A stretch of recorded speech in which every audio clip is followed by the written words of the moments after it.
Hey Rifters, welcome to the show. Subscribe, rate, review, tell a friend. I got a great guest. I've been trying to get this guest forever. I did that in my Sandlot voice because there's a dog barking. Forever. Alright, anyways, if you ever saw Sandlot, it's about a dog that supposedly ate somebody but didn't, and it's a classic. If you haven't seen it, you got issues. Anyway, subscribe, rate, review, tell a friend, and we got a great show. Danielle Nicolet will be here. You know Danielle from Third Rock from the Sun, The Flash. She did this movie called Believe, which is one of my favorite movies. But she has a new movie out now, which is on all the platforms, Amazon. It's called First Time Listener. So we're going to be talking about First Time Listener for the show. You know what I mean? The whole show. And if you are a first time listener, enjoy this First Time Listener show with Danielle Nicolet, who will be here via Riverside any moment. Very excited. I'm wearing my sports hat because she's a huge sports fan. So I wanted to impress her with my sports knowledge. And, yeah. All right. And, hey, guys, subscribe, rate, review, tell a friend. And we're just waiting on Danielle Nicolet. From Hollywood, California, welcome to Reza Rifts with your host, Keith Reza.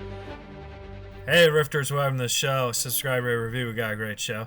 Danielle Nicolet is here. I've been trying to get Danielle forever. And finally, she has a movie that she directed that's out, and she's plugging it away, and she finally said yes. First time listener, Danielle, how are you? Hi, I'm great. How are you? I'm doing great. I'm a huge fan of yours, and I know that you're a big sports fan, so I wore my sports hat for you. You know what's so funny is I was making myself a cup of tea before we hopped on, and as I was reaching into the cabinet, I started to pull out my Steelers mug, and I was like, no, please don't, Janny, because then, you're going to come off looking like the crazy sports fan that you are, and you're not here to talk about sports. So, I put it back.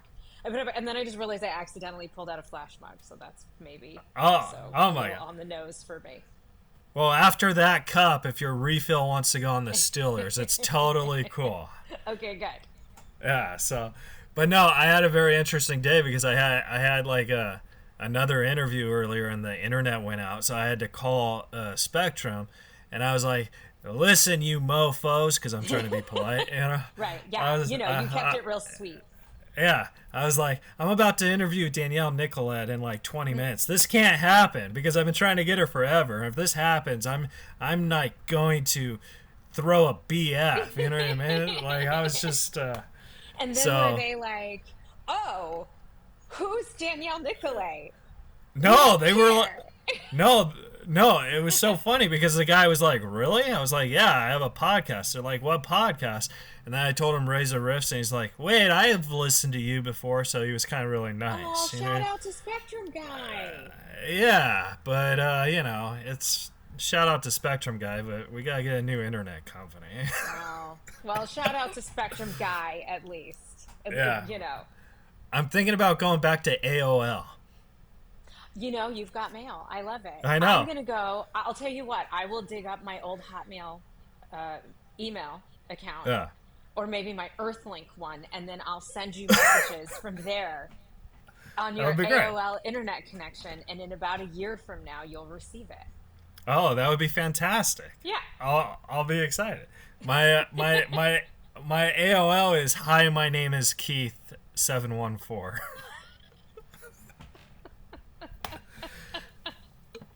Yeah. That's like the equivalent of your internet social security number being 6. Yeah, well, I'm in Orange County. That was my area code. But thank you so much for saying yes. Like I said, I really admire you. I'm a big fan, and I watched this movie. First time listener. Long time listener. Long time listener, right? Yeah. And I got sent it, but I wanted to support you, so I bought it on the Amazon. Yes. So now, yeah. Gee, thank you.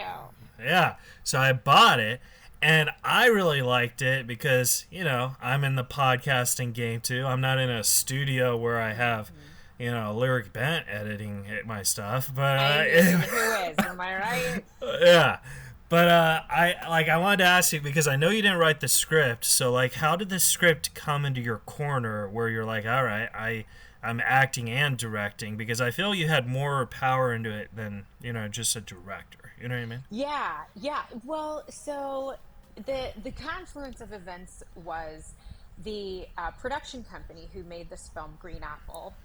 They made this film for AMC's All Black, and I actually was in a conversation with Green Apple about an entirely different film. Yeah. And in the context of that conversation, we talked about the fact that I had been training to be a director and I'd done some short films. And Roxanne Warren, who is the executive who oversees these films for them, called me up later and said, like, hey, a little side conversation.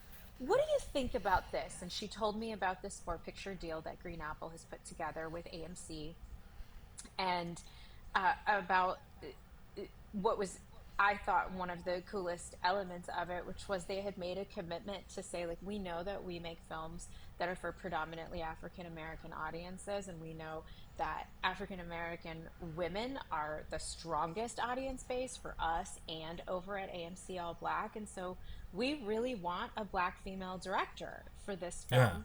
And, you know, asked if I would like to be that person. And at that point, they sent me the script, and I really responded to it on a lot of levels. Most importantly, the thing that really stuck out to me was it didn't like fall into any silly tropes. You know what I mean? Like, the Yeah. characters were interesting, the story was original, and it didn't like fall into any of those traps that um, films that have predominantly African American casts often do. And I loved that. I loved the diversity of the characters. I loved the idea of making a thriller, because that's my wheelhouse. Yeah. If Thrillers are anyone has great. seen the short films that I've directed, which by the way, anyone's welcome to, you can just go to my YouTube channel. They're on there. Um, it's just under my name, Danielle Nicolet. But like, you know, thriller, like vengeance, horror, like that's my jam. It's what I love to Yeah. watch, and it's what I love to make. So those things all kind of came together, and I realized that I had to throw myself at this opportunity with all of my gusto. Yeah, definitely. I wanted to ask you because, like, this probably kind of changed during the pandemic, but Danielle, I'm also a celebrity myself. I mean, you know, so, you know, Zero I doubt. got that. So, like, you know, when I film stuff, you know, it's like kind of like there's no like really rehearsal type of thing. They just say, all right, you got an hour, let's get as many takes as we possible. How, as a director, like you know, because you've been doing it forever, where like you went through the stages of rehearsal, like did you bring that stuff, be like, because hey, this is really important, let's do some rehearsals first, or how did you? Oh, do you mean like specifically with the like with the actors, like in scene, as opposed to with the Yeah, camera? like, yeah, like Yeah, let's do a couple rounds before we film, you know. if only in this circumstance. But we were working with a lot of challenges. We had an extremely limited budget, an extremely truncated shooting schedule. We were shooting a lot of pages a day. And so I knew that I would not have time to rehearse Yeah. in any significant way. Certainly not in the like very comfortable way that we would have on a set that had, you know, money and time, which is like we go over it a bunch of times. You talk to the actors, you send the crew away so the actors can have private rehearsals, and I knew that there wouldn't be time for that, and so I really protected myself as a director Yeah. by calling up some really good friends to co-star in this film with me. Lyric Bent, Megan Holder, and I were all very good friends in real life. Oh, nice. A lot of people might remember Megan and I starred on a show called Born Again Virgin together about 10 years ago, and that show ended, but we stayed together, and Lyric and I starred in the film Acrimony opposite Taraji P. Henson together. And so I'd had this experience of working with these two already, and Lyric and I have also produced a few things together, and I knew if I had them be in the film, we already speak such a shorthand together as actors, and we already have so many common references that it would really offset that shortage that I had of time, because I could trust them entirely to show up totally prepared, knowing what they're doing, and I could speak to them in a way that, you know, it's literally like we have an actor language that we already speak, and we have so much history together that I could say like, hey, Megan, do give me like that one look, you know, the look where you're like, and she knows exactly what I mean. Yeah, I think that that's really important, because, this business is just so, it's really cutthroat. So I feel like when you have friends that you've worked with, that it's like, okay, I could trust these people, and like maybe that's why this movie is so, good, because like you could be like, hey, we don't really need to do the rehearsals or whatever. I kind of know their flow, they know my flow, and we could just do it. It was a really beautiful, blessed shortcut that I got to have, and certainly an act of incredible support by my friends to come out and star in my first feature. And it was such a supportive act of love on their part to do it. And it really saves so much time to work with people who you're already in a flow with. And we had, the three of us together had just very recently come off of a small project that we did together. It was a short film that Lyric produced and I directed. Megan's husband was the star of it, and Megan flew in and was on set, like being every type of support you could possibly be. Like, we had just got done, the three of us being in this kind of crazy situation together, so it was so easy to just kind of like pick right up and be like, all right, here we are, crazy situation again, let's make it great. Let's talk about the 6 degrees of Danielle, right? I'm very fortunate to have a wonderful friend group in this world. Yeah. I don't want to give spoilers away, but like let's talk about your character, because your character is also a podcaster, like after the other, like maybe like a rate, like ooh, like you're still a podcaster, you know what I mean, but like you come in after. And the thing I was really fascinating, I'm trying really not to spoil anything, but like I know it's a little tricky. This is the main story is about a crime podcaster. Your character, we don't see what type of podcast your character is, in a way. So, you know what I mean? So here, I'll help you out, because I know it's so hard. I'm trying not to. To the audience, I will say this movie is similar to like Scream or I Know What You Did Last Summer, in the sense that it's a thriller and a mystery that unfolds scene by scene by scene. And the lead of the movie doesn't know who the bad guy is any more than the audience does. And it very much has a surprise beginning and a surprise ending, which is why Keith and I are being so evasive about giving you details. So my character in the film is a podcaster. So the premise of the film is a true crime podcaster becomes the victim of a true crime herself when a longtime listener of her show uncovers that she's got a dark past of her own. So my character is a podcaster as well, who works in the same studio space, but my character's podcast is very much based on the fact that she's been through a crap relationship. She's trying to survive on the other side of it. So, my character's podcast episodes are things like how to survive being swiped left in your 40s, Whereas our lead character, played by Megan Holder, her podcast is like recounting true crime. But my character kind of serves the purpose of really like being that friend who understands what it is to be going through a relationship with somebody who, maybe isn't the best thing for you. And Yeah. she really wants to function as a support space for her So friend. so when you did this deep analysis of your character, because you're also directing it, and you're like how many subscribers does your podcast have? Where you're like, what I mean? Well, my podcast has just taken over as number one. Whoa! So I think it's fair to say that I have a good number of 5-star reviews, really good comments, and a solid following of other single women who are just trying to figure out dating life in the big city. Exactly. Yeah. So you mentioned that this was kind of like a guerrilla type making film where you're shooting a lot of pages in a day. Mm-hmm. And I wanted to ask, like, did you film like different pages in a day, or did you just kind of film it in the order of the story? Does that make sense? It does make sense. Yeah, definitely not in order of the story. Like any production, I mean, I wouldn't describe it as guerrilla in the standpoint of like we weren't sort of like run and gun. We had a very professional crew and a great group of people behind us, but challenging in that from that standpoint of like not having a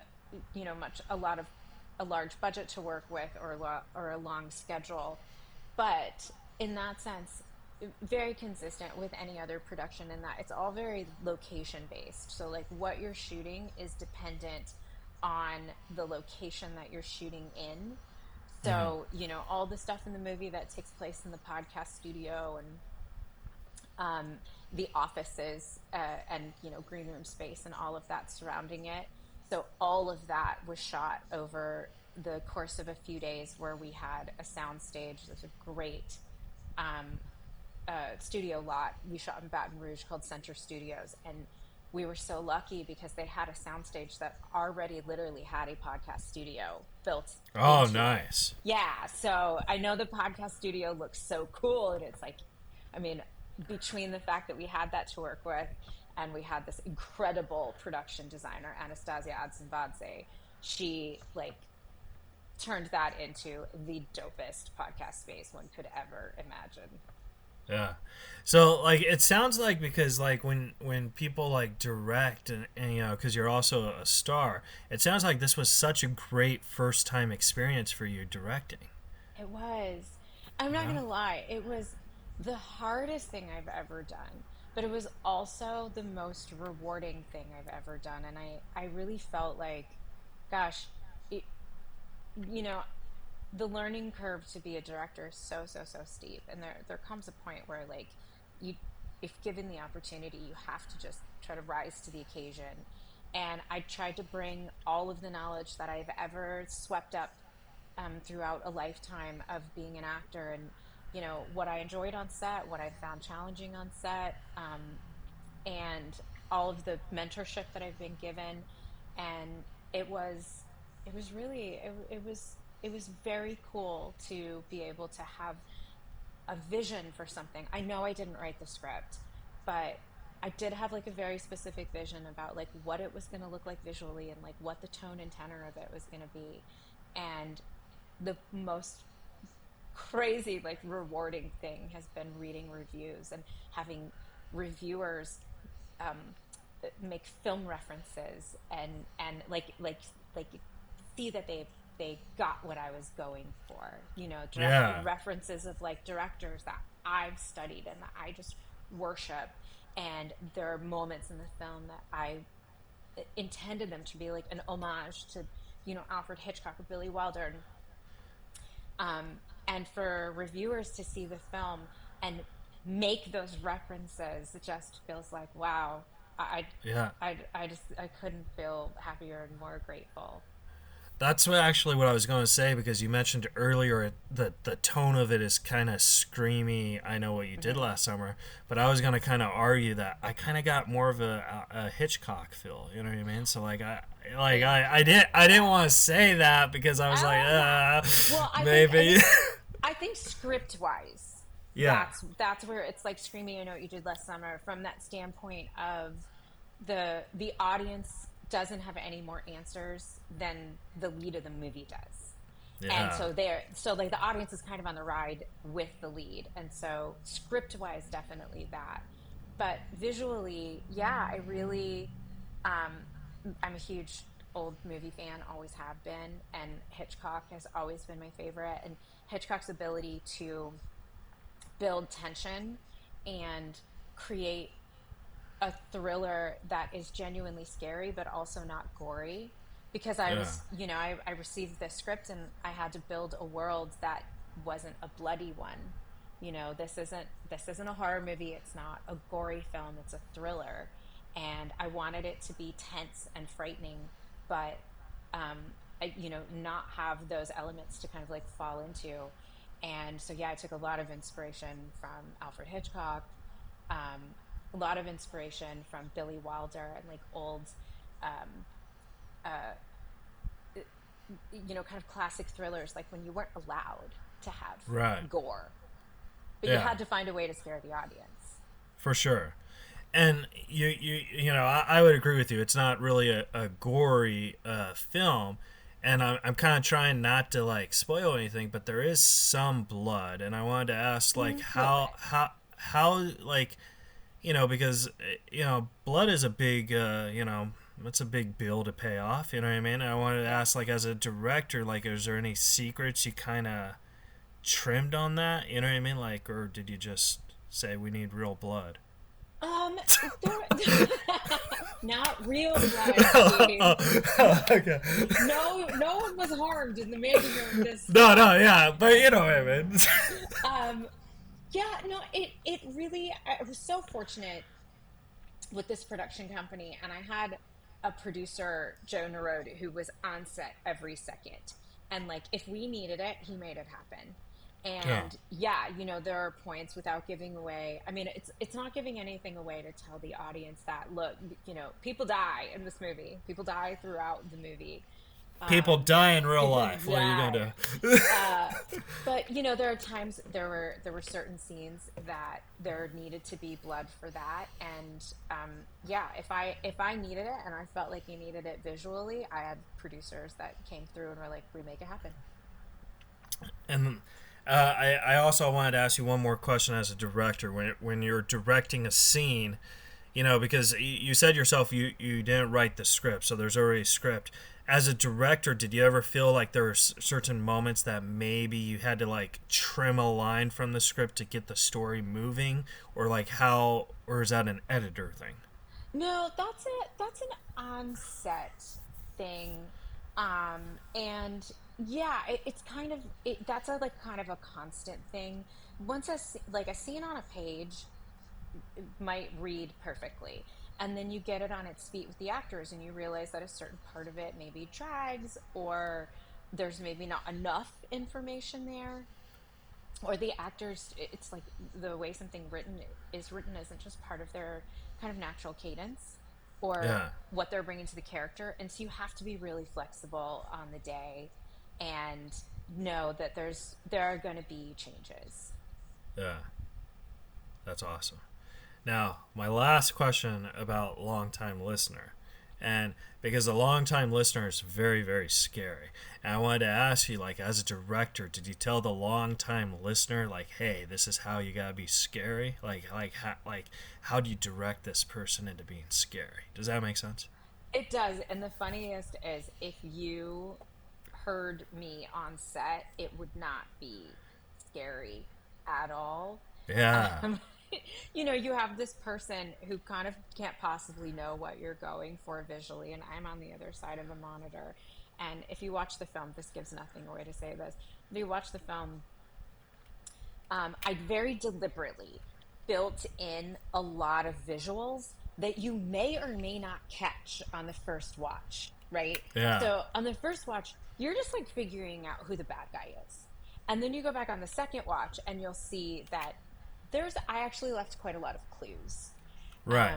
There are clues in the script, and there are quite a lot of visual clues that I enjoyed making a game out of laying out. And there's also a lot of moments where, like, you'll see a shadow move in the background.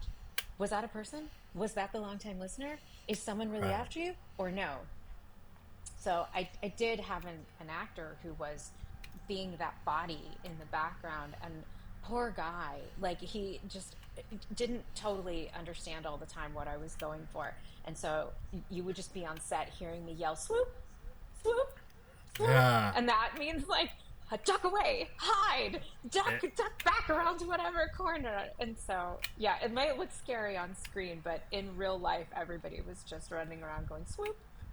Yeah, that's the cool thing about acting, is because I'm sure this person who played the longtime listener is a sweetheart deep down, right? Totally.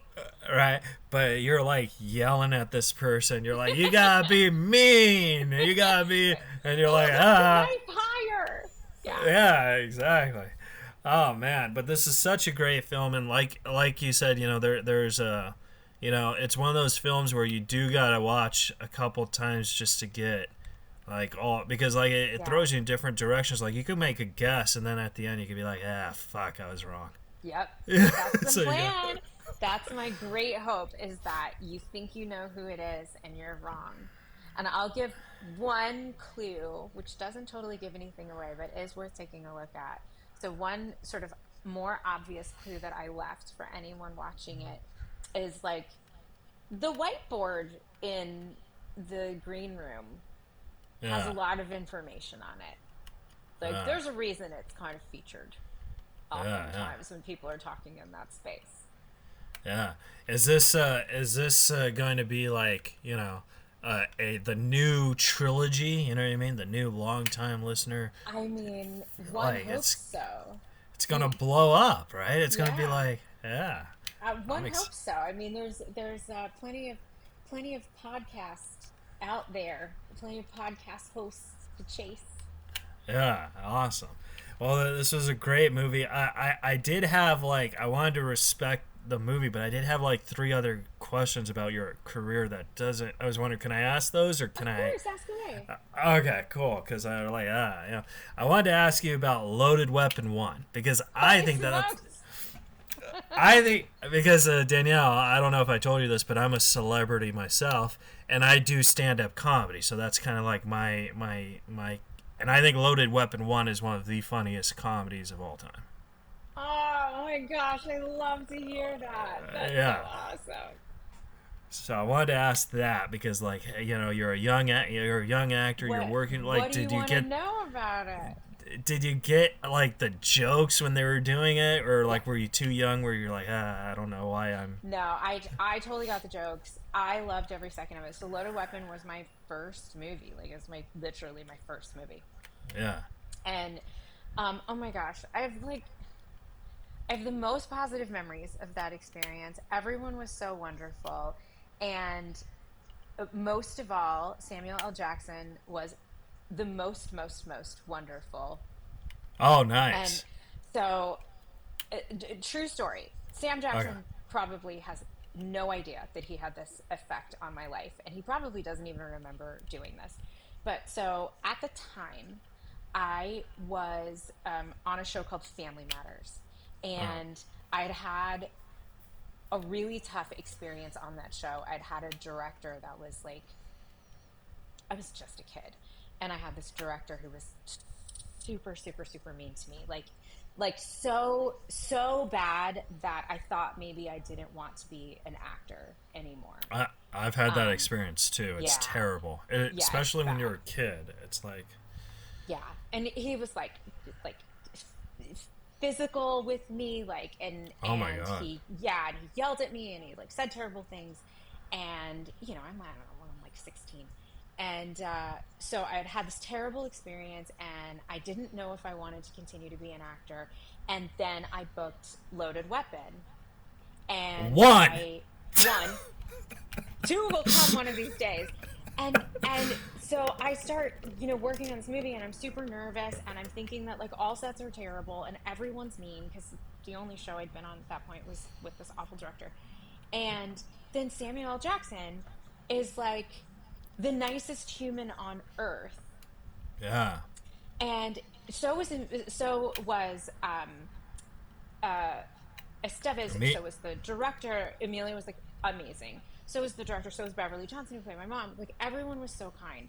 And Sam Jackson heard I told him about what had happened on Family Matters, and he really like took the time to tell me like that's not how it's supposed to be, and it's not okay for people to treat you that way.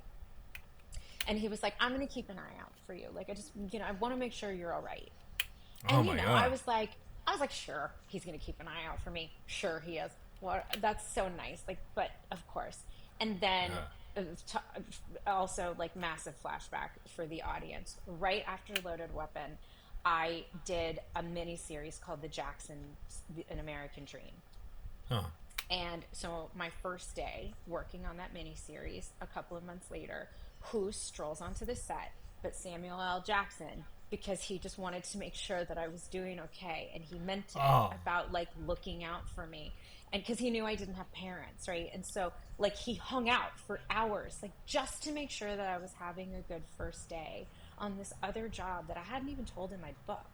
Like he found out that I was on this other thing, and he showed up just to make sure that I was having a good day because I didn't have like a mom to look out for me. And genuinely, like Sam Jackson, he changed my I might not have been an actor, like he changed the trajectory of like what my experience was by being so nice. So like, yeah, Loaded Weapon 1 is a very meaningful experience for me on like a lot of levels. That's so cool because he's like a mega movie star, and he just goes out of his way. Like that's the type of mentorship that makes this business worth it. You know what I mean? Yeah, I was just a kid, and like to know that there was an adult who just like cared even a little bit, and also for me, like coming onto that movie, having Samuel L. Jackson like stop by to be like, hey, I'm just making sure you're okay. I think everybody around me was like, take care of that kid. Yeah. And I proceeded to have a really fantastic experience on that too. And it was nice to have that bad experience like counteracted by this really, really positive one. I was going to tell you a joke, but like everyone loves Family Matters, but it would have been really, really funny if he came up to you and says, Danielle, I'm gonna don't worry about it. You're one of us, and here's the good news. Family Matters sucks anyway. No, but that's what I'm saying. I loved everyone on it. It was one bad apple. No, I know. It's a great show, but if it wasn't a great show, that would have been like the funniest thing. Right? Oh man, so I don't know. We'll have to dig up some other actually bad show that I was on. I'm sure there's plenty. I wanted to ask you about Believe, because I think that that's a movie that is very it really touches people's strings, and I wanted to ask you about that. Like when you did that, like was that the main reason why you did it? Because I think we all need a heartwarming movie like that, Keith, your references are like making my little Grinchy heart sing today. This is crazy. Oh, okay, cool. Thank you. Believe is such a sweet film, and the folks who made it are just as nice as the movie is. Like shout out to Ryan O'Quinn, my co-star / love interest in the film, who was also one of the producers. And yeah, it is like the goal of the folks behind that film is to make sweet, kind, family-friendly films. Yeah.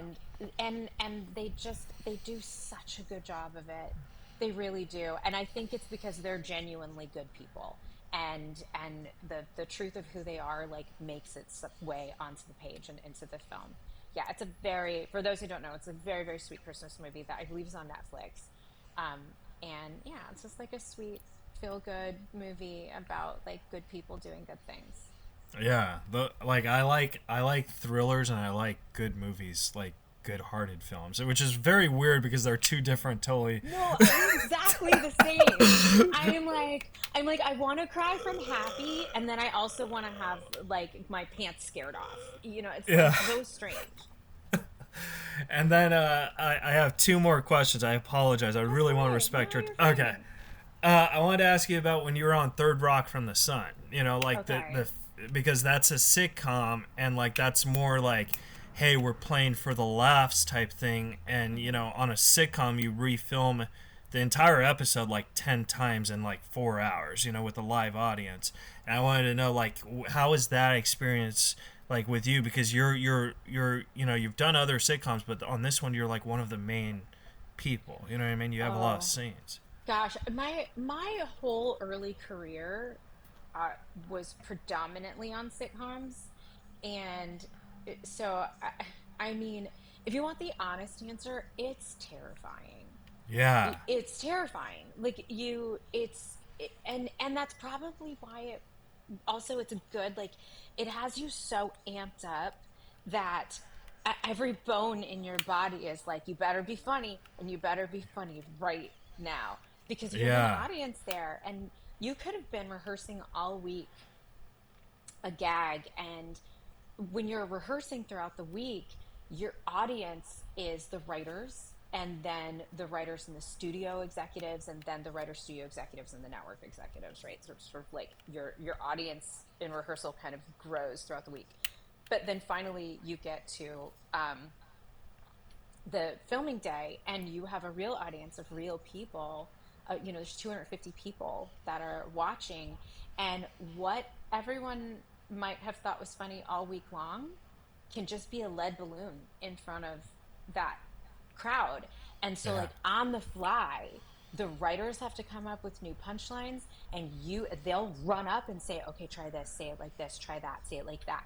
And then you march back out there in front of that crowd that didn't laugh the last time, and you put out that new line, and you hope that you're doing it great, and there's half of you is acting and totally present in that moment, and the other half is like listening for the laugh. Yeah.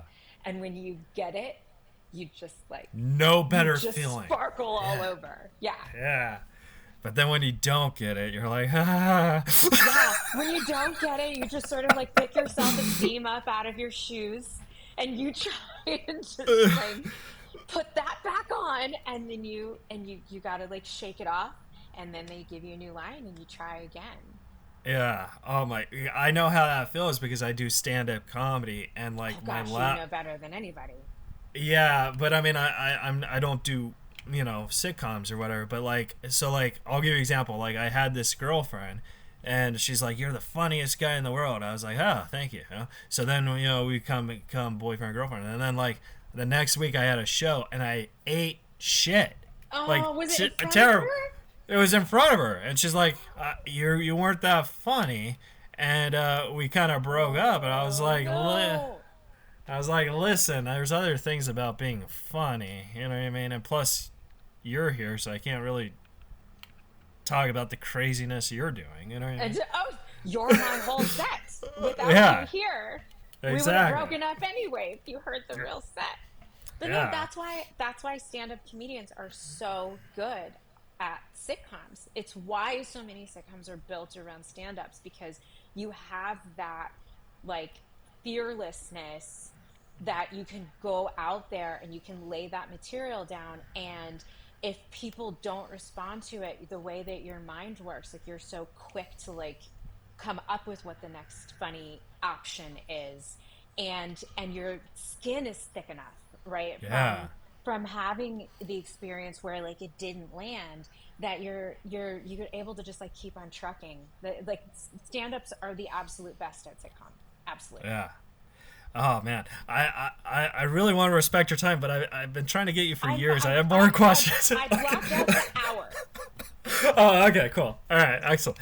I wanted to ask you, like, because rumor has it you're good friends with Kevin Hart. I wanted to ask you, whenever you see Kevin Hart, do you ever say, "Hey, how was the weekend"?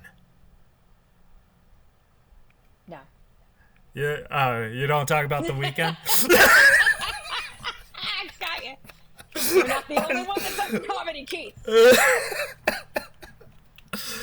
For the folks at home, The Weekend was like a show or a movie directed by Stephen Brill that you were in, and Oliver Hudson and Kevin Hart. Yes. No, I do not ever say that, ever. Sorry, my dog is insisting on coming up. Would you like to come up on my lap and Yeah, you went. Okay. There we go. Oh, the dog makes an appearance. All right. This is Biggie Smalls. He's famous for crashing any and all Zoom-related interviews. Oh, cool. Excellent. Yeah. Now he's famous for crashing Riverside interviews.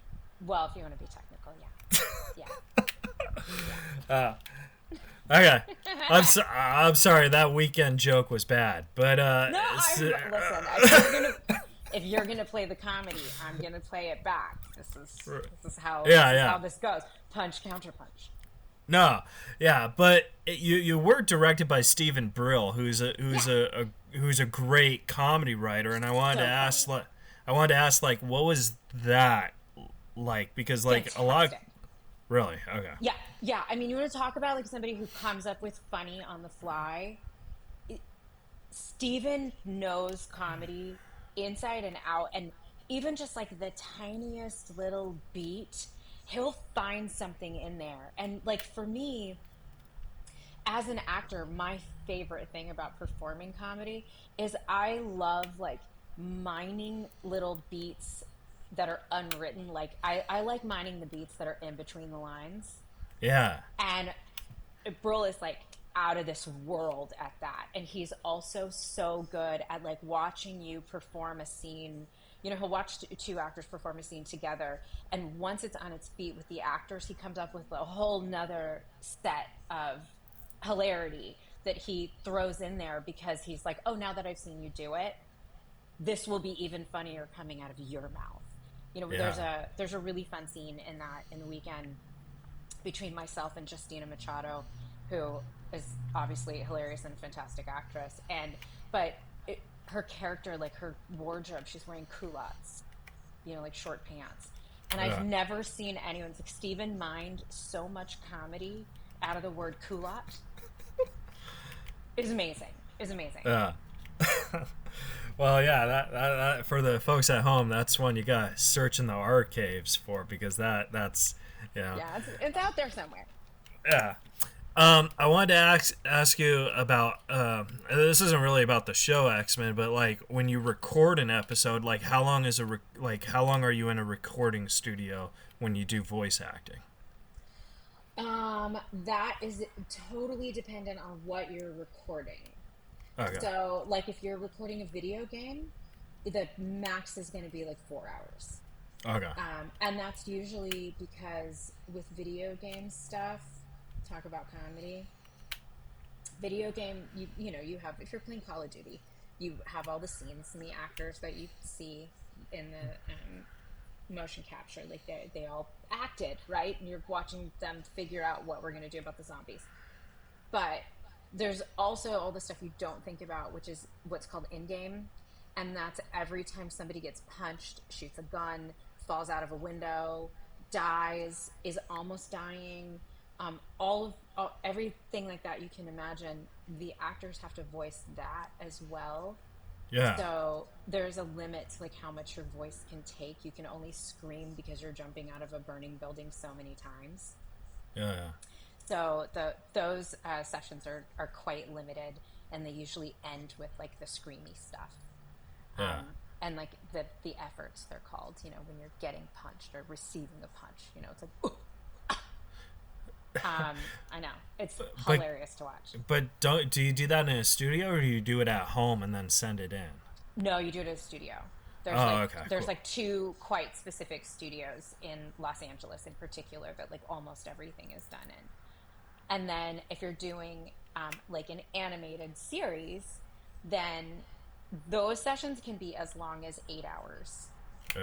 Unless it's something, same deal, like when I was doing Naruto, my character screamed constantly.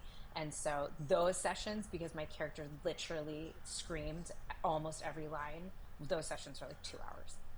That's better. Yeah. Well, it's better except for your voice. Yeah. Except for the sore throat. Yeah. A lot of comedians, they do these things called, like, they read books on tapes or whatever, and like you read the book and it's like an audio or whatever, and I got offered to do it, and I tried to do it, and I was like, I kept messing up, and I was reading, I was like, I don't want to do this anymore. Oh no, I've never done that. I've done it like as myself, like contributing. I'm gonna read this. What? Oh no, yeah, that's how I. But I was like, I don't want to read this anymore. Oh my gosh, you're terrible. I was like, this isn't funny. This is The Notebook 2. Come on, The Notebook 2. It would be funny. Oh yeah, exactly. Because everybody's dead. Yeah, that's true. So that'd be all right. So I wanted to ask you I had one flash question. I wanted to ask you when you're filming a show like that with lots of episodes, like did they ever do like a Tyler Perry method where like, okay, hey, this scene's gonna be for the next episode, blah blah blah, or no? Was it just episode by episode? Okay. Never. The only time that kind of would happen would be during crossovers. Yeah. Just because it was so difficult between like not all the shows shot on the same lot, and for everyone to get to the different shows on any given day, like sometimes you had to go like we're doing the scenes at this location for parts 1 and 3 of Crisis, but other than that, no, it was very, very regimented and very much that like this episode is this episode. Yeah. And if we have to return to this location 3 episodes from now, then that's when we'll do it.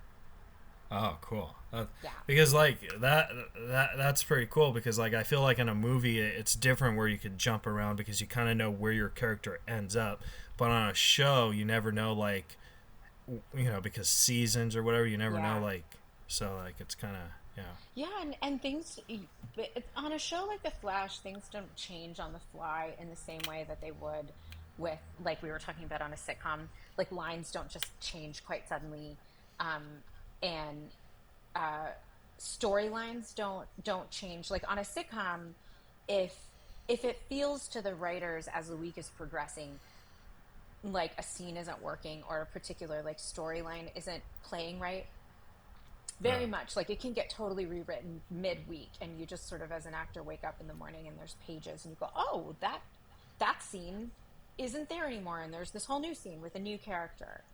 On a show like The Flash, that very much didn't happen.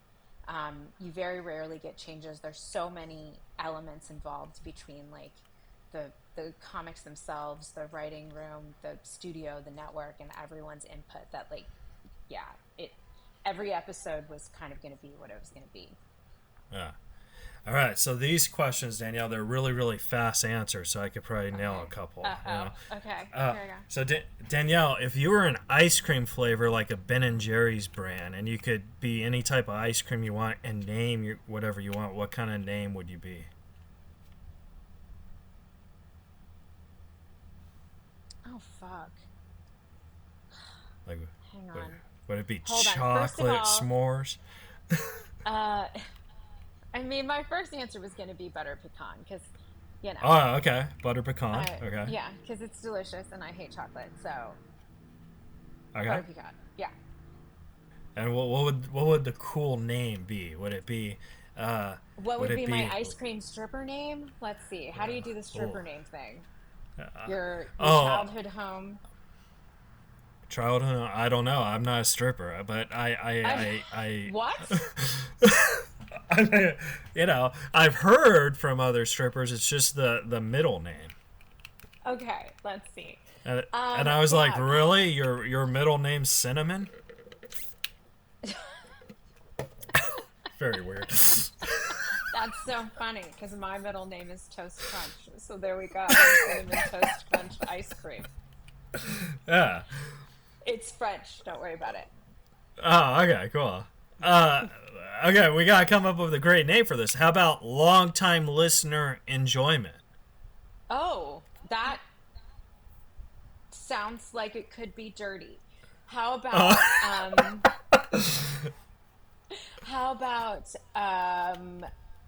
Killer Thriller? Excellent. Listener. Yeah, Killer Thriller ice cream. It has brought streaks of cherry red in it. Yeah, all right. That's gonna be our $1 million idea, and you get all the profits. I'll be like, yeah, it's all Danielle. It's all mine. I'll give you a small percentage, coffee money. No, you don't have to give me anything. I want to support you, so it's all you.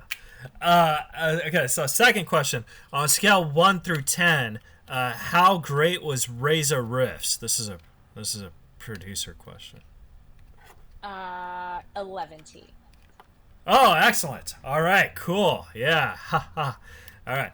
And then my last question for you, Danielle, is if you could go into a time machine and talk to a younger version of yourself, knowing everything you know now, what advice would you tell yourself? Oh, God. Uh-oh, did I lose you? Hello, Spectrum. Oh, hello. Yeah. Come on, don't let this happen again. If I may, Yeah. I'd like to take a moment to welcome you to the Reza Rifts show. I'm Danielle Nicolet, your Keith Reza. Let's talk. Oh, hi. If you were an ice cream flavor, what would it be? I think I would be toffee coconut, because I love toffee and I'm kind of a coconut, and my name would be the Razor Blade. Okay, the Reza Blade is good. I'm not gonna lie. Okay. That's good. There you go. Coconut is bad. Oh. No one wants coconut ice cream. But I like coconut, so it's my ice cream now. You know what I mean? Right, all right. I mean, people are going to buy it. They're going to be like, I'm going to get this Reza Blade ice cream. This sounds so good. And they're going to be like, toffee and coconut. What? Very, All right. very different, odd tastes, too. You know what I mean? That's what, so. Okay, so I don't know if you heard my last question, but it was if you could go into a time machine and talk to a younger version of yourself, knowing everything you know now, what would you tell yourself? I would tell her that she should not get that haircut. All right. I don't care how painful the breakup was. That haircut was going to last longer than the relationship did, and she should have not chopped it all off. Oh my gosh. Yeah, it was bad. Oh. It was bad. The relationship was bad. The haircut was worse. Yeah. To be honest, I'm so glad you said that and you didn't say, hey, Danielle, this is Danielle from 2026. How are you? If Keith Reza asks you to do his podcast. I love that 2026 Danielle is so polite. I'm sorry. to young Danielle. Oh, hey, it's me. As if I wouldn't recognize my own face. I'd be like, hi, Danielle. Hey, it's Danny, but it's like 2026 version Danny. It's still me. Like, you're not quite the same, but just generally speaking. Yeah. Two things. One, that guy Rich was definitely not worth it. Please do not go get that shitty breakup haircut the second this relationship is over. And two, there's going to be this one podcast. Just this one podcast in your future. Yeah, exactly. Yeah, that's always my biggest fear. Someone's gonna say that. I'm gonna be like, thanks for doing the. All right.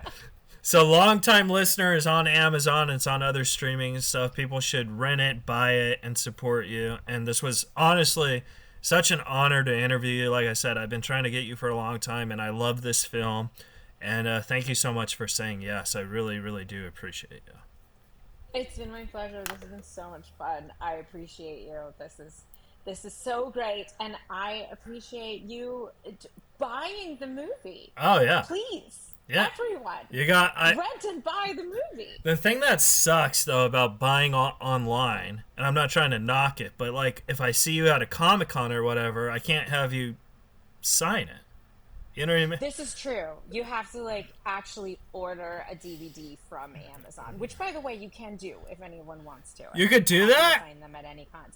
Yeah, it's available in actual like physical DVD form as well. I should have done that.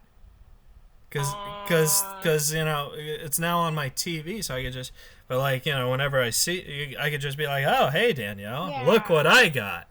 Because at cons I do sign like DVDs for all sorts of stuff, Flash and I would be video games. I know. I would be like, here's my DVD of Longtime Listener. Here's my DVD of Believe. Here's my DVD of the weekend.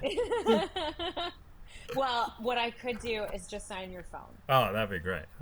Because you can watch all of those on your phone, so I'll just sign the phone case. That would be awesome. Oh, well, thank you so much, Danielle, and have a great rest of your day. Thanks, you too. All right, guys. Subscribe, rate, review, tell a friend, and we'll see you guys next week on Reza Rifts. Big music cue.